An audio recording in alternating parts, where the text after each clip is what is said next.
असो, विजय असो, विजय असो, विजय असो, विजय असो, विजय असो.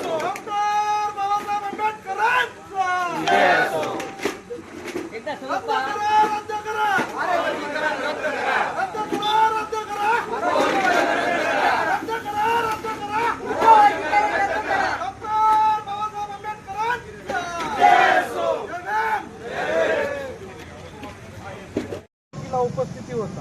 त्या बैठकीचं मूळ ध्येय म्हणजे मोर्चामध्ये लाखोच्या संख्येने सहभाग व्हा आणि मोर्चा यशस्वी करा. घरच्यांसंग तुमच्या फॅमिली संघ या मोर्चाला उपस्थिती राहून या मोर्चाला यशस्वी करा. याच या बैठकीचं मुख्य हेतू होतं. हेच सांगण्यासाठी बैठक आयोजित केली होती. बैठकीत आंबेडकर नगरमधून कमीत कमी म्हणजे आंबेडकर नगर, जयभीम नगर, स्वास्तीनगर हा संपूर्ण भाग मिळून 50,000 लोक इथून निघतात. बैठकीचा उद्देश काय? बैठकीचा उद्देश हाच आहे की जास्तीत जास्त संख्येने लोक जमा व्हा आणि मोर्चाला यशस्वी करा आणि या मनुवादी सरकारचा जे काय डाव होत आहे की 59 जातीला वेगळा पाडण्याचा तो डाव ह्यांचा हाणून पाडण्यासाठी हे बैठक बोलली. एससी प्रवर्गाचं अवघड वर्गीकरण करण्याच्या संदर्भाने काय हालचाली सुरू केलेल्या आहेत. हे अवघड वर्गीकरण होऊ नये यासाठी नांदेड जिल्ह्यामध्ये 9 ऑगस्ट रोजी अवघड म्हणजे एससी समाजाच्या उपवर्गीकरणाच्या विरोधामध्ये महामोर्चाचं आयोजन करण्यात आलेलं आहे.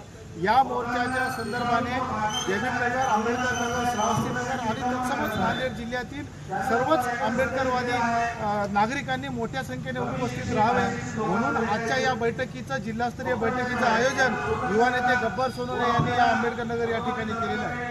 या बैठकीला जिल्ह्यातील तमाम 59 जातीच्या प्रतिनिधींचा चांगला प्रतिसाद आहे. निश्चितच या बैठकीच्या माध्यमातून मोठं जनजागरण झालेलं आहे आणि येणाऱ्या 9 तारखेला भरघोस प्रमाणामध्ये आंबेडकरी जनता रोडवर उतरणार आहे. मातंग समाजातील काही लोक या बैठकीला आहेत.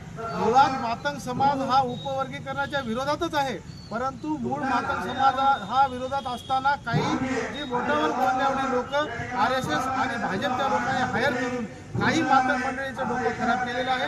बाकी मातंग समाज आमच्यासोबत आहे. संख्या किती अंदाज मोर्चामध्ये? मोर्चा कमीत कमी 1.5 ते 2 लाख 3 लाखापर्यंत आम्ही धरलेला आहे. पूर्ण जिल्ह्यामध्ये जनजागरण झालेलं आहे. नांदेड जिल्ह्याचे 16चे 16 तालुके फिरून